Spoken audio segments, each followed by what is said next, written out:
यह एक सत्य और आंखों देखी घटना है। हमारा गांव गोंडा जिले में पड़ता है।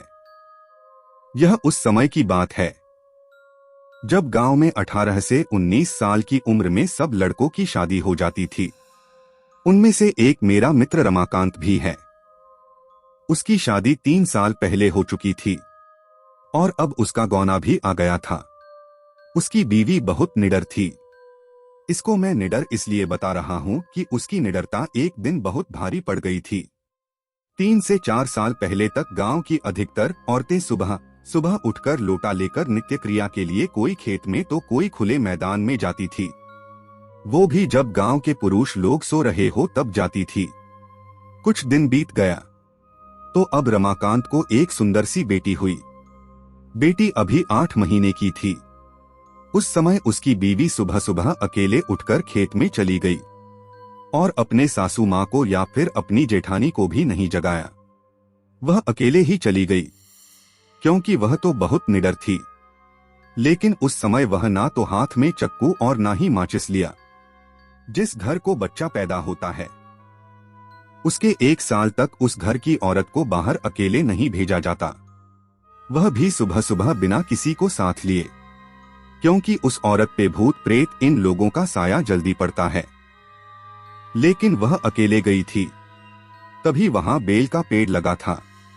उस पर एक चुड़ैल घूम रही थी जो इसके साथ नहीं आना चाहती थी, लेकिन फिर भी वह आ गई। जब रमाकांत की औरत खेत से आई तो लौटा फेंककर पलंग पर बैठकर गाना गाने लगी। बगल में ही खाट पर लेटी हुई उसकी बच्ची जोर जोर से रो रही थी, लेकिन वह तो गाने में व्यस्त थी, इसीलिए उसे सुनाई नहीं दिया।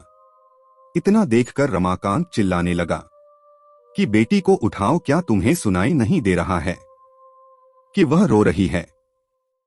फिर भी बीवी ने जवाब नहीं दिया। तब तक रमाकांत की भाभी आ गई और वह समझ गई कि यह कौन है और रमाकांत को इशारा किया कि जाओ दादाजी को बुला लाओ। इतना सुनते ही रमाकांत समझ गया कि मेरी बीवी के ऊपर कोई चुड़ैल का साया है। तभी भाभी ने दादाजी का नाम लिया। तब तो रमाकांत पलंग पर बैठकर दादागिरी झाड़ने लगा और बोला कि तुम कौन हो? यहाँ पर क्यों आई हो? क्या तुम मुझसे शादी करना चाहती हो? तब तक गांव की कुछ औरतें और कुछ पुरुष मजा लेने के लिए इकट्ठा हो गए। चुड़ैल ने कहा कि मुझमें तुम्हें क्यों दिलचस्पी हो रही है? क्यों मुझसे शादी करने के लिए आतुर हो? तो रमाकांत झट से बोला कि मैं कुछ काम धंधा तो करता नहीं, लेकिन अगर तुम साथ रहोगी तो धन दौलत लाती रहोगी। चुड़ैल ने हंसकर बोला, ऐसा कुछ नहीं होता।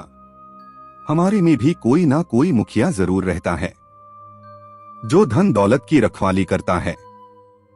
तुम चाहो तो हमारी दुनिया में चलो, तब मैं तुम्हें सब कुछ दूंगी, पर अभी नहीं क्योंकि तुम जीवित हो।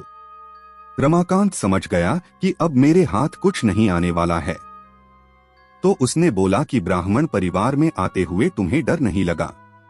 और नीचे बैठे हुए सब लोग मजे लेते हंस रहे थे। तब तक दादाजी भी आ गए और बोला कि यहाँ से सब लोग हट जाओ और अपने अपने घर जाओ। इतने में रमाकांत की बीवी भी पलंग से नीचे उतरकर सिर पर पल्लू डाल दिया और चुड़ैल भी चली गई। तब रमाकांत मन ही मन बड़बड़ाने लगा कि इनको भी अभी आना था। अगर थोड़ी देर बाद आते तो क्या पता मैं भी मालामाल हो जाता।